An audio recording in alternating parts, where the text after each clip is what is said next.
சமைக்கும் போது ஒரு லவ்வோட சமைக்கணும்டா, அதான் பாதி ருசியே. வெங்காயம் நறுக்கும் போது கூட ரசிச்சு நறுக்கணும், லவ்வோட.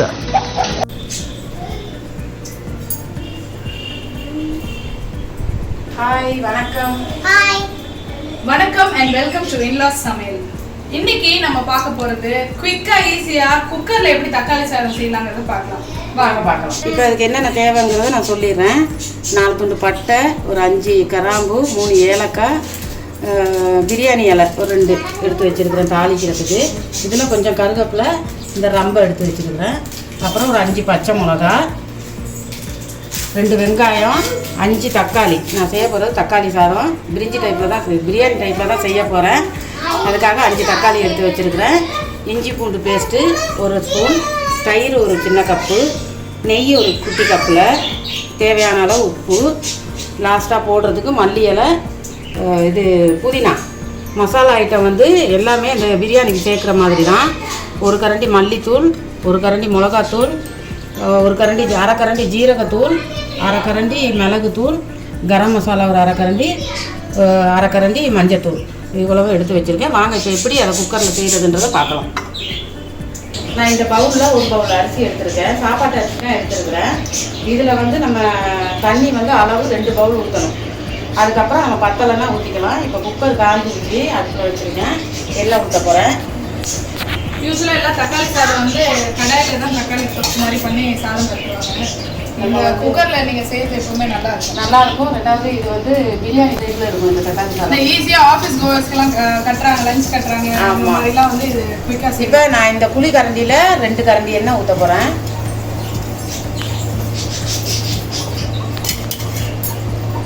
2 கரண்டி எண்ணெய் ஊற்றிட்டேன். இன்னும் கொஞ்சம் கூட சேர்த்துப்போம்.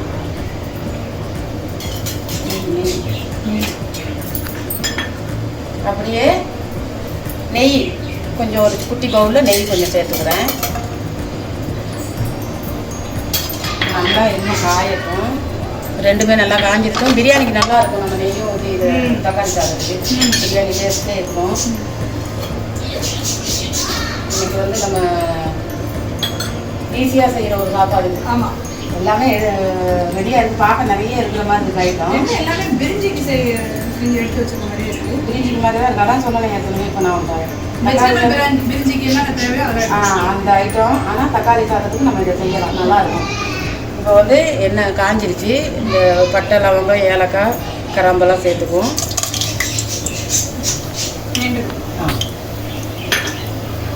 இதில் வந்து ரொம்ப கருவேப்பிலை அதையும் சேர்த்துக்குவோம்.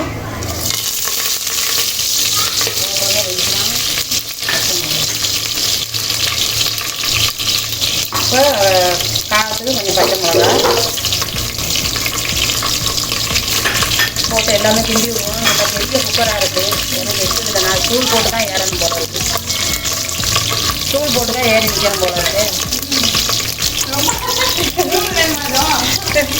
இப்போ 2 வெங்காயம் கட் பண்ணி வச்சுருந்தேன், அதையும் சேர்த்துருவோம்.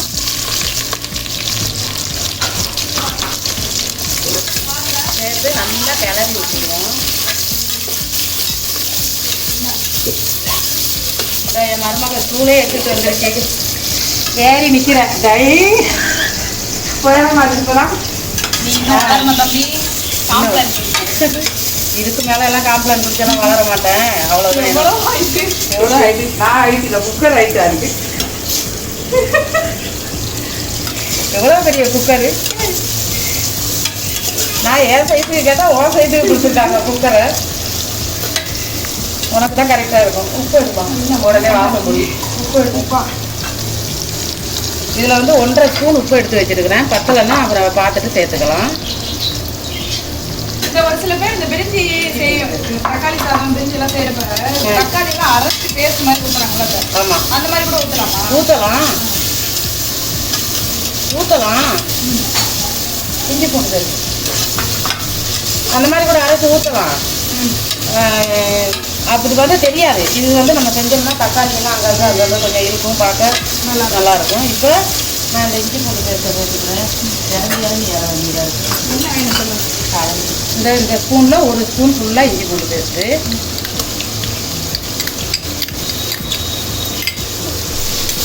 அதையும் போட ஆரம்பிக்கிறேன். இதெல்லாம் போட்டு நல்லா இஞ்சி பூண்டு வாசனை போகிறதுக்கு நல்லா வதக்கிடணும். உங்கள் வீட்டில் தக்காளி சாதம்லாம் செஞ்சு ரொம்ப நாள் ஆச்சு.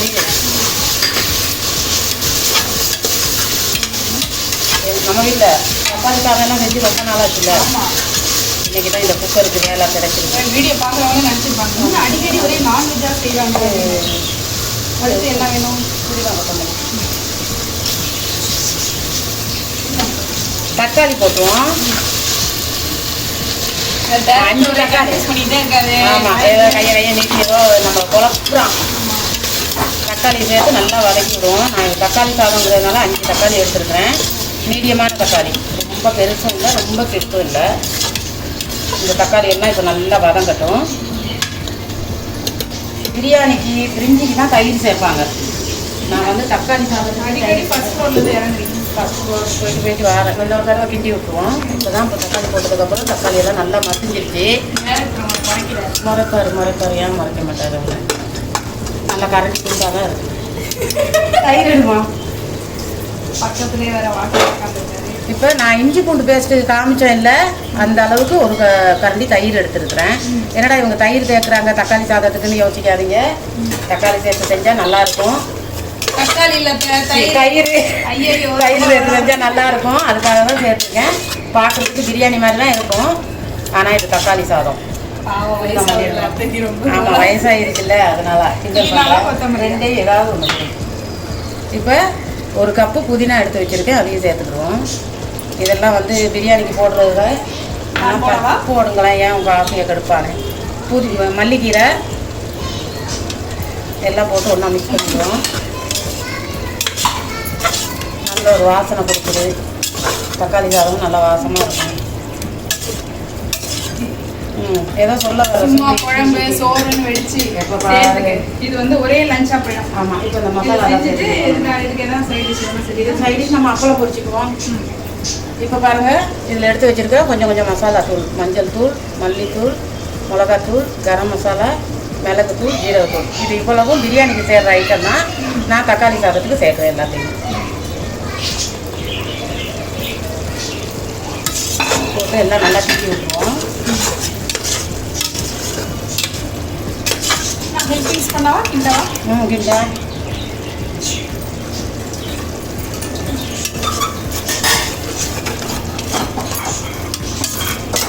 புது குக்கர்னால ஒரு ஆசை வந்துச்சா?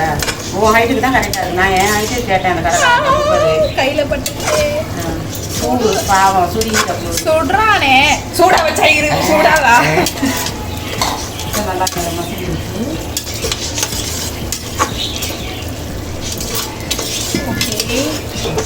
அடுத்து என்ன செய்ய போறீங்க?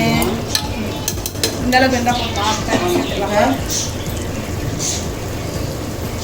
நான் சொன்ன மாதிரி இந்த பவுலில் 2 பவுல் தண்ணி சேர்த்துக்குவோம்.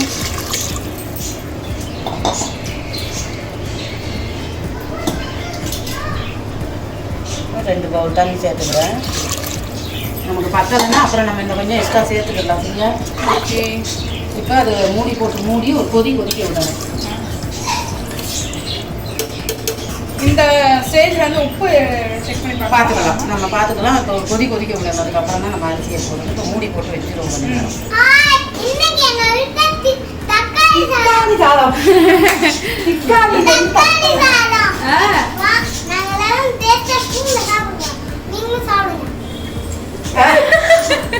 இப்போ நம்ம குக்கரை திறந்து பார்த்துடலாம்.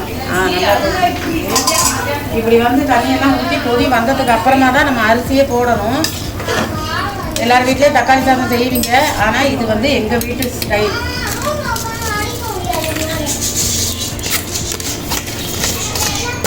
ரஞ்சனா ரஞ்சனா இது வந்து நம்ம வீட்டு ஸ்டைல் தான் தக்காளி சாதம்.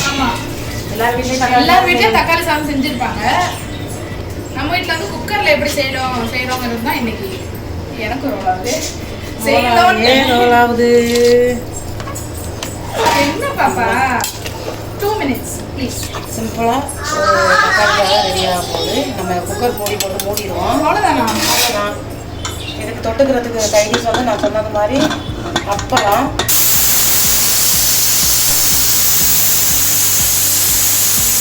கரெக்டு தான். இந்த குக்கரில் தக்காளி சாதம் ரெடி ஆகிடுச்சு. நம்ம ஓப்பன் பண்ணி பார்ப்போம். பேனிங் சூப்பராக வந்துட்டு இப்போ நம்ம லேசாக கிண்டி விட்டுருவோம். நல்லா வந்திருக்குல்ல, பரவாயில்ல, குலையாமல் சூப்பராக வந்திருக்கு. தண்ணி அளவு அதுதான், அவ்வளோதான் வைக்கணும். எனக்கு வந்து பவுல் கணக்கு தான். இதுல அந்த கிரேவியா இருக்கும்போது கொஞ்சம் கலர் சேர்த்தா ஆரஞ்சு கலர் ஆமாம் ஆமாம் சேர்க்கலை, குலையலை, சோறு உடையலை. இதை எதுக்கு இப்போ நான் கிட்டி விட்றேன்னா அடியில் உள்ளதெல்லாம் மேலே வரட்டுமே தான். நல்லா இருக்குது. எத்தனை விசில் விட்டீங்க? 5 விசில் விட்டேன், கரெக்டாக 5 விசில். இப்போ நம்ம இந்த தட்டில் பரிமாறுவோம். சூப்பரான தக்காளி சாதம் ரெடி. நல்ல பிரியாணி வாசனையாக இருக்குது. பிரியாணி வாசனையில் இருக்குது.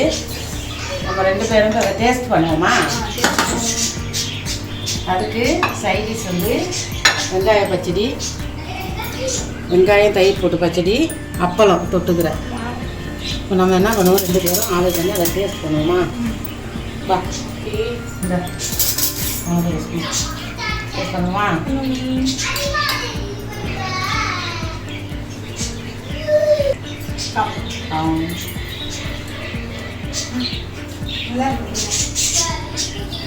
நிஜமா எல்லாமே உப்பு காரம் எல்லாமே கரெக்டா இருக்கு. காரமும் அதிகமாக இல்லை. நான் மசாலா தூள் போடும்போது நீங்கள் யோசிச்சிருப்பீங்க, ஏன்னா பச்சை மிளகாய் போடுறாங்க மசாலாவும் போடுறாங்கன்னு. அந்த பச்சை மிளகாய் காரமே கிடையாது, அதெல்லாம் ஒரு காரமே இல்லை எனக்கு. குழந்தைங்களும் நல்லா சாப்பிடலாம், நல்ல டேஸ்ட்டாக இருக்குது. நல்ல டேஸ்ட்டாக இருக்குல்ல, விட்டு சாப்பிட்டுட்டே இருக்கும். சூப்பராக இருக்குது, சாப்பிட்டு பார்த்து டேஸ்ட். ஓகே, ஸோ சுவையான ஒரு குக்கர்ல தக்காளி சாதம் எப்படி செய்யறதுன்னு பாத்தீங்க. அடுத்து ஒரு நல்ல டிஷ்ஷோட உங்களை சந்திக்கிறோம். எங்க சேனல்ல புதுசா பாக்குறவங்க கண்டிப்பா இன்லாஸ் சமையலுக்கு சப்ஸ்கிரைப் பண்ணுங்க, சப்போர்ட் பண்ணுங்க. அடுத்து ஒரு நல்ல டிஷ்ஷோட உங்களை சந்திக்கிறோம். until then bye bye சொல்லுங்க. கண்டிப்பாக நீங்கள் சாப்பிட்டு பாருங்க செஞ்சு, ரொம்ப நல்லா இருக்கும். ஒரு டேஸ்டான தக்காளி சாதம். Okay bye. சமைக்கும் போது ஒரு லவ்வோட சமைக்கணும்டா, அதான் பாதி ருசியே. வெங்காயம் நறுக்கும் போது கூட ரசிச்சு நறுக்கணும், லவ்வோட.